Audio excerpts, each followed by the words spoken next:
Good morning friends, welcome to today's lecture of ton of refrigeration. Friends, आज का जो topic है हमारे डिस्कशन का वो है basically ton of refrigeration. Basically कोई भी आपका चिलर होता है या फिर कोई भी आपका कूलिंग टावर होता है, इनकी कैपेसिटीज को बेसिकली जो डिफाइन किया जाता है वो टन ऑफ रेफ्रिजरेशन के टर्म्स में किया जाता है। सो आज के बेसिकली लेक्चर में हम ये समझेंगे कि टन ऑफ रेफ्रिजरेशन क्या होता है, इसको कैसे मेजर किया जाता है और इसकी कैलकुलेशन क्या होती है। सो फ्रेंड्स, अगर आपको मेरे लेक्चर्स अच्छे लगते हैं तो मेरे चैनल को सब्सक्राइब कीजिए और जितना ज्यादा पॉसिबल है उतना ज्यादा लाइक और शेयर कीजिए। सो फ्रेंड्स, स्टार्ट करते हैं आज का topic ton of refrigeration. So friends, सबसे पहले हम बात करते हैं आपका हीट ऑफ फ्यूजन की, बिकॉज अगर हम हीट ऑफ फ्यूजन के कॉन्सेप्ट को क्लियर नहीं करेंगे तो हमें टन ऑफ रेफ्रिजरेशन जो है टर्म ये बिल्कुल भी समझ में नहीं आएगा। So friends, starting with heat of fusion. अगर हम हीट ऑफ फ्यूजन की बात करते हैं तो ये बेसिकली होता है the amount of heat released to a specific quantity of a substance to change its state from a solid to liquid at constant pressure। अगर हमारे पास में कोई दिया हुआ सब्सटेंस है, लाइक हम पानी की बात करते हैं, अगर हम उसको आपका एक स्टेट मींस सॉलिड से हम आपको उसको लिक्विड स्टेट में लेके जाते हैं तो जो भी हीट लगती है वो बेसिकली होता है मेरा heat of fusion.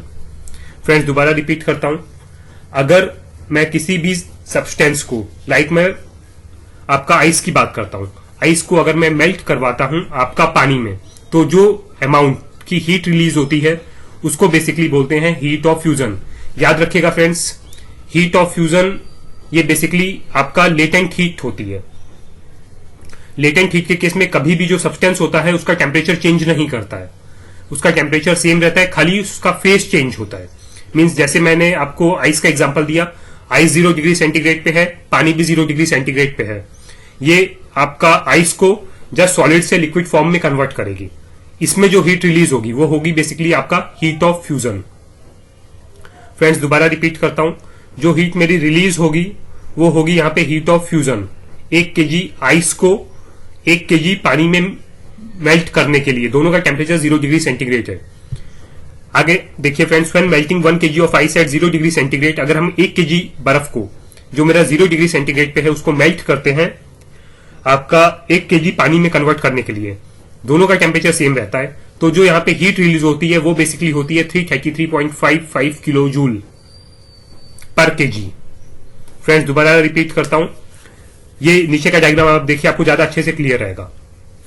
1 kg of ice eight 0 degree centigrade, 1 KG ice है मेरे पास में 0 डिग्री सेंटीग्रेड में टेम्परेचर पे, अगर मैं इसको कन्वर्ट करता हूं 1 केजी ऑफ वाटर में एट 0 डिग्री सेंटीग्रेड, तो जो मेरा पानी मेरे को मिलेगा, फ्रेंड दोबारा समझिएगा, तो जो पानी मेरे को मिलेगा उस पानी के पास में इतनी हीट आपका होगी।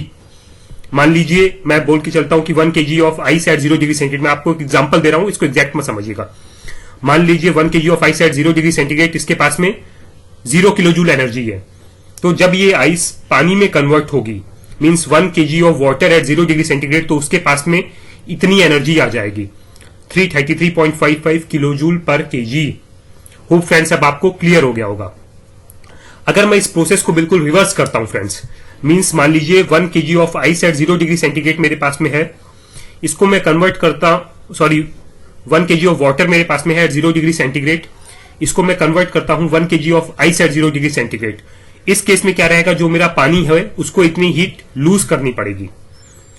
फ्रेंड्स, दोबारा समझिए, अगर मैं इस ऊपर वाले प्रोसेस को रिवर्ट करता हूं means 1 kg of water at 0 degree centigrade को अगर मैं बैक करता हूं 1 kg of ice eight 0 degree centigrade में कन्वर्ट करने के लिए, तो इस केस में मेरा जो 333.55 किलो जूल पर केजी, ये देखिए मैंने माइनस साइन लगाया है, इतनी जो हीट एनर्जी है ये वाटर लूज करेगा, तब जाके इसको ये आइस में कन्वर्ट करेगा। सो फ्रेंड्स, आपको होप अब क्लियर हो गया होगा कि अगर 1 केजी ऑफ आइस है उसको मेरे को वाटर से आइस में कन्वर्ट करना है तो हमेशा 333.55 kilo joule per KG energy वो पानी मेरा लॉस करेगा। सो फ्रेंड्स, ये याद रखिएगा, बिकॉज यही टर्म, यही जो बेसिकली लाइन है ये मैं आपको आगे बार बार रिपीट करता हुआ चलूंगा, बिकॉज पूरी की पूरी कैलकुलेशन टीआर पूरा का पूरा इसी एक इक्वेशन पे बेस है। सो फ्रेंड्स, होप आपको हीट ऑफ फ्यूजन बिल्कुल क्लियर हो गया होगा और आपको यह भी क्लियर हो गया होगा कि जब 1 केजी पानी 1 केजी आइस में कन्वर्ट होता है एट 0 डिग्री सेंटीग्रेड तो वो 333.55 kilo joule per KG energy lose करता है। अब फ्रेंड्स इस ग्राफ में मैं बेसिकली आपको ज्यादा डिटेल में ये ग्राफ नहीं समझाऊंगा, बट हल्का सा आपको आइडिया दे देता हूं, बिकॉज कुछ लोगों को क्या है, डाउट्स रहता है between latent heat and sensible heat. Friends इस डायग्राम को आप गौर से देखिए। ये मान लीजिए आपका ये आइस है -10 डिग्री सेंटीग्रेड पे। सो फ्रेंड्स सबसे पहले मैं क्या करूंगा, उस आइस के टेम्परेचर को बेसिकली मैं राइज करूंगा। आफ्टर दैट वो आइस मेरा पानी में कन्वर्ट होगी। फिर उस पानी के टेम्परेचर को मान लीजिए ये 0 डिग्री सेंटीग्रेड है। मेरे पॉइंटर को गौर से देखिएगा, यहां से यहां तक मैं पानी का टेम्परेचर राइज करता हूं। सो फ्रेंड्स याद रखिएगा, कभी भी जब फेज चेंज होता है, लाइक यहां पे देखिए, ये आपका यहां तक सॉलिड था, ये सॉलिड से आपका इस बीच में पूरा सॉलिड है और इस जगह से ये लिक्विड में कन्वर्ट हो रहा है। तो ये जो हमें हीट एनर्जी देनी पड़ती है for converting a substance from one state to another state, एक स्टेट से दूसरे स्टेट में कन्वर्ट करने के लिए जो भी हमें एनर्जी देनी पड़ती है, वो बेसिकली मेरा कहलाता है हीट ऑफ लेटेंट हीट। वो बेसिकली मेरा कहलाता है लेटेंट हीट। और जो हीट मेरे को जस्ट एक ही स्टेट में, लाइक पानी है, एक ही स्टेट में उसके टेम्परेचर को एक जगह से दूसरी जगह राइज करने के लिए जो हीट देनी पड़ती है, वो बेसिकली कहलाती है मेरी sensible heat. So friends hope आपको कॉन्सेप्ट बिल्कुल क्लियर हो गया होगा। मान लीजिए मेरे पास में 0 डिग्री की आइस है, मैं 0 डिग्री की आइस को, मेरे पॉइंटर को देखिएगा, यहां पे मेरी 0 डिग्री की आइस है, इसको मैं 0 डिग्री के वाटर में कन्वर्ट करता हूं। तो फ्रेंड्स जो मेरे को इसके लिए एनर्जी देनी पड़ेगी वो होगी मेरी लेटेंट हीट। और अगर मैं 0 डिग्री के पानी को मान लीजिए आपका 60 डिग्री पे पानी में कन्वर्ट करना है, इस केस में मेरा फेज चेंज नहीं होगा, खाली लिक्विड का टेम्परेचर बढ़ेगा। तो जो मेरे को यहां पे हीट देनी पड़ेगी वो होगी मेरी sensible heat. So friends latent heat basically वो हीट होती है जो फेज चेंज के लिए दी जाती है, और सेंसिबल हीट मेरी वो हीट होती है जो बेसिकली आपका सेम स्टेट में एक जगह से दूसरी जगह टेम्परेचर राइज करने के लिए दी जाती है। होप आपको लेटेंट हीट और सेंसिबल हीट का कॉन्सेप्ट बिल्कुल क्लियर हो गया होगा। फ्रेंड्स अब बात करते हैं टर्न ऑफ रेफ्रिजरेशन की। So friends turn off refrigeration is basically the heat removed that results in the freezing of one short ton 907 kg of pure water at 0 degree to ice at 0 degree centigrade in 24 hour। Friends जो मेरी heat remove होगी, अगर हम 907 kg of pure water को, जो मेरा 0 degree centigrade पे है, उसको अगर हम आइस में कन्वर्ट करेंगे at 0 degree centigrade in 24 hours. Friends दोबारा रिपीट करता हूं, ये जस्ट एक डेफिनेशन है, आप इसे समझिएगा। 1 TR बेसिकली बोलते हैं अगर हम 907 kg प्योर वाटर को हम 0 डिग्री सेंटीग्रेड की आइस में कन्वर्ट करते हैं इन 24 आवर्स, तो जो भी हीट रिमूव होगी उसको बेसिकली हम बोलते हैं TR। सो फ्रेंड्स अगर हम इस वैल्यू को कैलकुलेट करते हैं तो ये वैल्यू आती है मेरी 1 TR is equal to 3024 kilo calorie per hour. Means अगर हम बात करते हैं 1 TR की, तो 1 TR का मतलब है कि इतनी हीट एनर्जी का जो है मेरा, वो आपकी इतनी हीट एनर्जी मेरी रिमूव की गई है, 3024 kilo calorie per our. So friends hope अब आपको TR बिल्कुल क्लियर हो गया होगा। TR बेसिकली एक एनर्जी का टर्म है जो आपको एनर्जी के टर्म्स में मेजरमेंट देता है। 1 TR का मतलब होता है 3024 kilo calorie per hour. Means अगर मैं आपको बोलता हूं कि मैंने 1 TR हीट एनर्जी रिमूव की, मीन्स मैंने 3024 kilo calorie per hour heat energy remove की। Friends it is describe as the heat extraction capacity of refrigeration and air conditioning equipment. Means ये आपकी हीट एक्सट्रैक्शन कैपेसिटी होती है refrigeration और air conditioning equipments की, like cooling tower हो गया etcetera. So friends अगर मैं बात करता हूं, आपका जितने TR की मैं बात करूंगा उतना मैं वहां से हीट एनर्जी रिमूव कर रहा हूंगा। सो फ्रेंड्स होप आपको टर्न ऑफ रेफ्रिजरेशन का कॉन्सेप्ट बिल्कुल क्लियर हो गया होगा। आगे मैं आपको इसकी कैलकुलेशन समझाता हूं।